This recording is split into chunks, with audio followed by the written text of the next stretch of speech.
Hi, I'm back. So I took a couple of days off.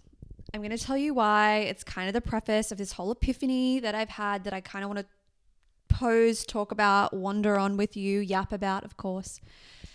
But first things first, this makeup look is entirely MCO Beauty. Not sponsored, obviously. Who the fuck is sponsoring me? I went to the shops today and bought a whole bunch of MCO Beauty stuff. The stuff that I've gotten from them is just actually so good. So I was like, you know what? I'm going in. Do you want to see what I got really quickly? Okay, firstly, finally got my hands on this bad boy. I fear that I have gotten it in slightly the wrong color, but I'm also like, probably can just save it for summer. You know what I mean? Just a little bit dark. I should have gone, I did 2.5 fair. I should have just done 2. I also got this primer. This is the dupe for the Steeler one. I actually tried the Steeler one in Mecca the other day. It's so glittery. This isn't glittery. This isn't glittery. It's better. Color corrector. I feel like it actually worked as well. I got this bad boy. This is a pH cheek and lip oil. So I've used it on my lips. I didn't use it on my cheeks. I got something else for my cheeks. So I'm going to try this maybe tomorrow. Didn't think these things were actually very good. They are. They're cool. I thought it was kind of like a gimmick. It's not. It's awesome. I got, what else did I get? Oh. Oh my God. If this is smashed into a million pieces, I'm going to have a fucking conniption. Go away. That's my husband. Okay, it's fine. This MCO Beauty blush in blush red. I miss like a actual red blush. Like I want red. I looked for the dupe for the Benetint. They didn't have any. It was all sold out.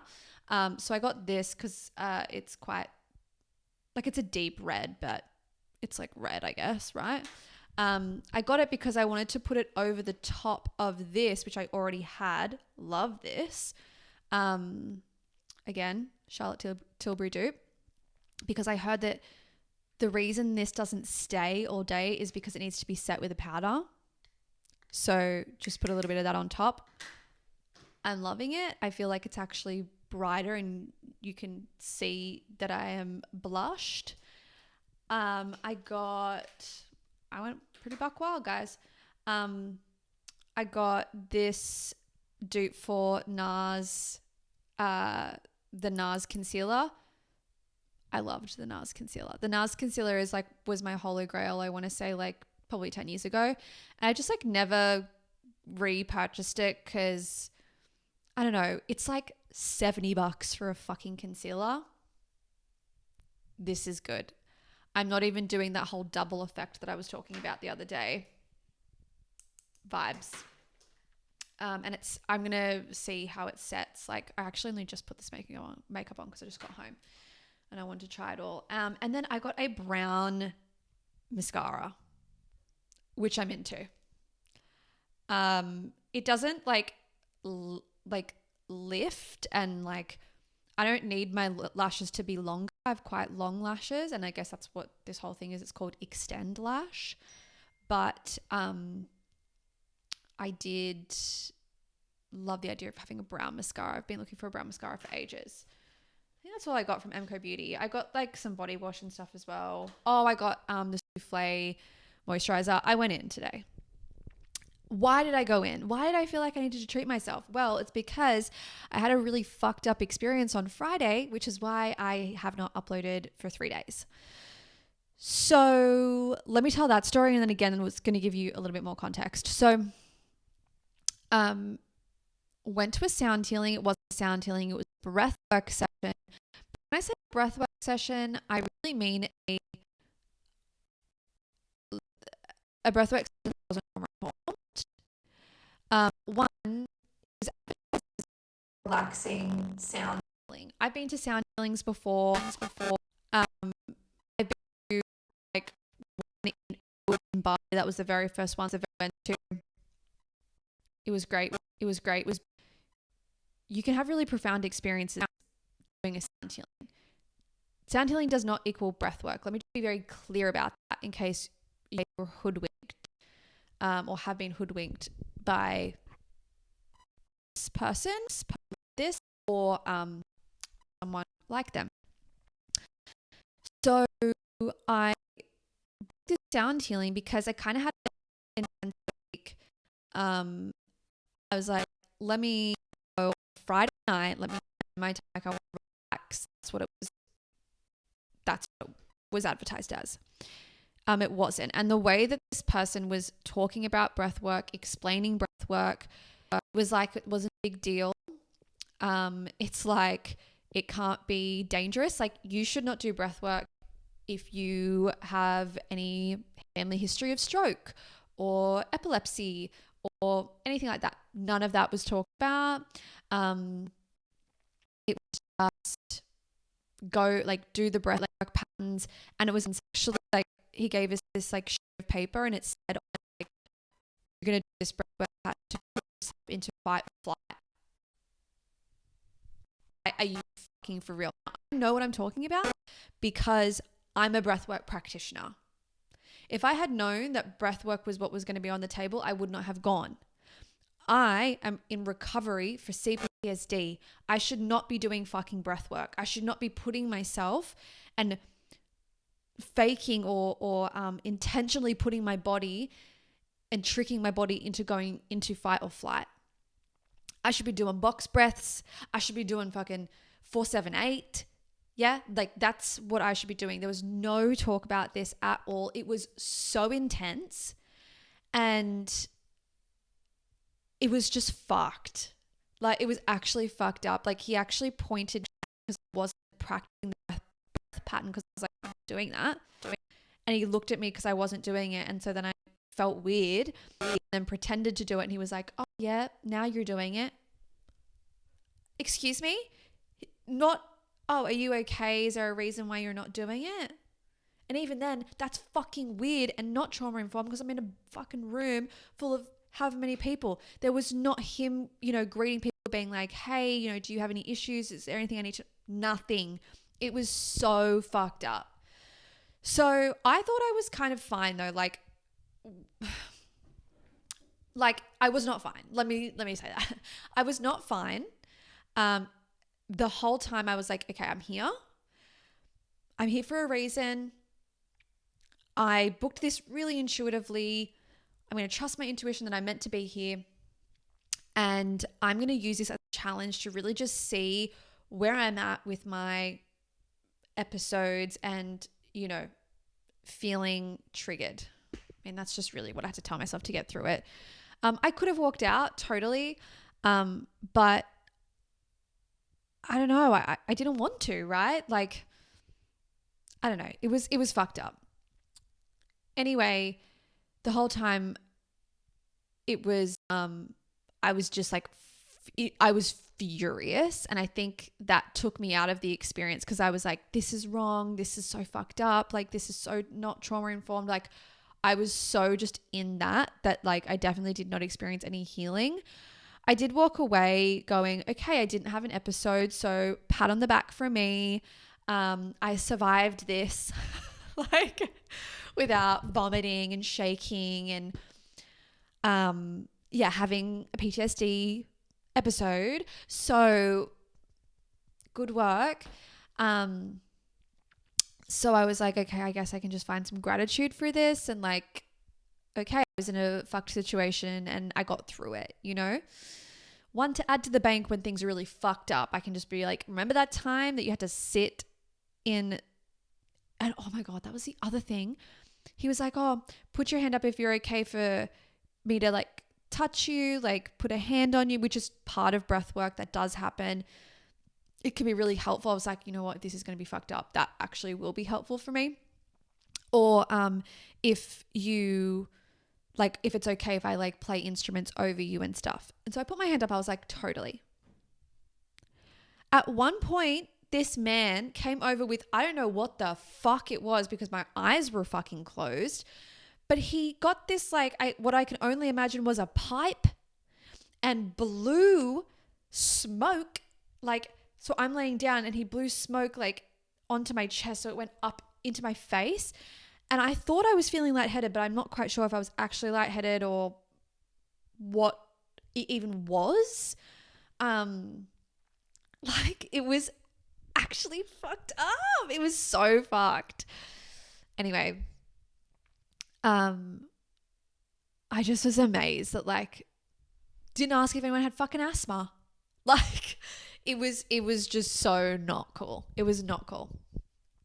Anyway, so I go to this fucking thing and come out of it traumatized. And so I was going to come back and record about the sound healing. I was like, oh yeah, I'll do that. No. Your girl needed to just relax. And what I found over the weekend is I just didn't want to be perceived. And I didn't want to speak. I didn't want to put on makeup. I didn't want to look at myself. I just wanted to be present. I just wanted to shut the fuck up. I finished one of my books. I started a new one.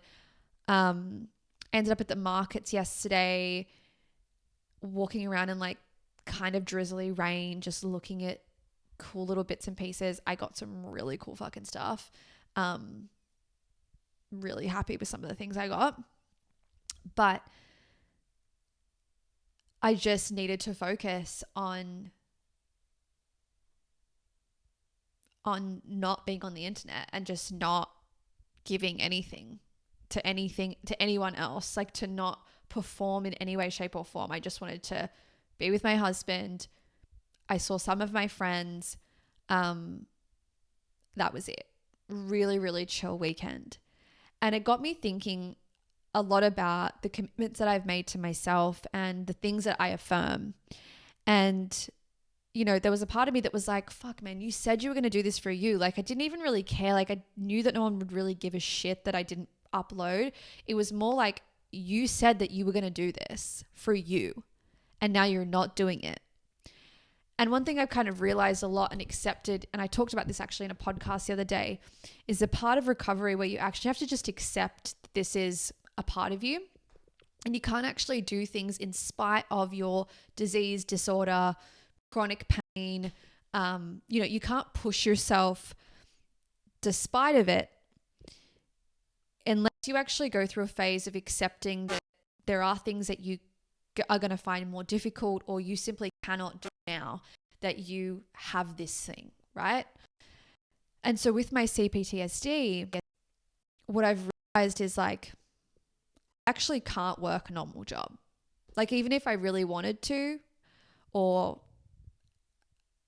if I had to, I would be doing it right now. I would be doing a disservice to my recovery, because I don't know when I'm going to have a trigger, and having to be on other people's timelines, it's not fair. It's not fair to the employer, right? I'm coming to terms with the fact that traveling right now, to be honest, even going to Sydney, every time I go to Sydney, I have an episode. So as much as I'd love to go to Japan on my honeymoon, the reality of that is I'm kind of not there. I would have to really look at when, and I'd have to do a lot of work to get there at the moment. I haven't really accepted, or I'm still in the process of accepting that this is where I'm at. And on top of that, that then got me thinking about affirmations, right? Things that we affirm, the whole I am statements. And we hear this how it's so important in manifestation, and it's so important that we, believe that we are something before we can receive it. But here's the thing about affirmations. If you are saying that you are something, you are inherently putting yourself in a box. You're defining yourself. And no matter what the purpose or the reason of that is, That's kind of toxic. Imagine if someone told you who you are and what you like and what you value. And your reality didn't necessarily reflect that sentence, that affirmation. What if no one likes to be told, hey, you're going to show up and do this every single day. I'm doing that to myself. And as someone who wants to live outside of all of the boxes, who wants to be anything but ordinary, who wants to be unconventional, who delights in the idea of freedom. And what that really means for me is being unbound, doing the things that I want to do, not anything that I have to do. Then on top of that, there are things that I can't really commit to stuff right now. I can't commit to consistency. And so I've been trying so fucking hard. And we've talked about this on the app. I've been trying so fucking hard for so long to find a cadence. And what I'm realizing is it's no cadence. Like, I've even talked about this whole element of surprise. It's something I'm going to do a whole episode on. And, you best believe that I'm going to be implementing it, if not to experiment with it, but, I'm not in my experimental era anymore. I'm in my being era. If I'm truly to embody who I am right now, not who I want to be or fucking who I could be or who I was, who I am right now, what's going to fulfill me, not being bound by a schedule, not being bound by, a timeline or having very loose timelines. That's what's going to work for me. I've been able to implement that in my work with JB House and everything that I'm doing over there. And it's feeling so fucking good. I meet with my clients at the beginning of the month. Don't fucking talk to me for 2.5 weeks, 3 weeks. I do my work when I have the time and I feel the creative juices flowing and I sync up with my cycle and blah, blah, blah, blah, blah. We do edits for the last week and then we do it all again. That's working for me. And I feel like it's working for me on this really true, deep level. But I think that's just right now. I think I'll probably go through a phase in my life where I'm going to want more consistency and to think, I don't know, I just feel like I've been searching for, especially with content, I've been searching for this cadence that's going to work for me for forever, or at least feel true for me on some deep level. And I'll always be able to kind of go back to and be like, yeah, that works for me. Unfortunately, I'm just not like that. Like, bitch, if I am anything, I'm a Scorpio rising. And that means I like to evolve and transform and change and shift. Like, that's why I love the whole like Gen Z thing of like eras, right? Because it's impermanent. I'm really in my cowgirl chic era. It implies that I won't be maybe soon. And I'm not sure when that'll be over. Because how long's an era, right? Couple of years, couple of moments. It's all about context. And I think as a millennial, we're kind of sold this idea of, we were always marketed through personas, whether it's the gym girly or the yoga girly, like the wellness girly, or the like rocker rebel girly.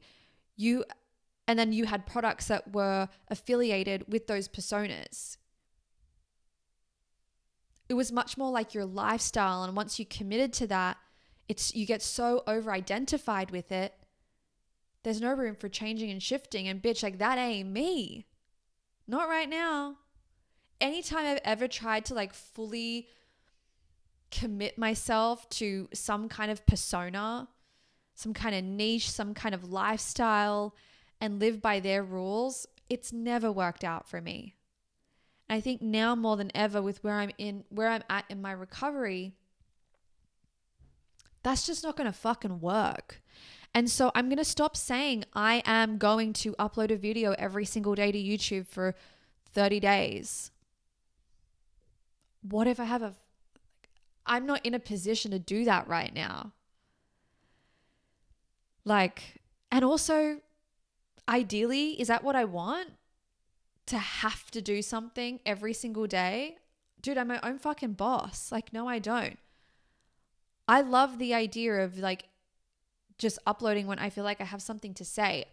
I'm not there yet. I'm getting there. So what I am going to do is because I'm loving this, guys. I've talked for 20 minutes.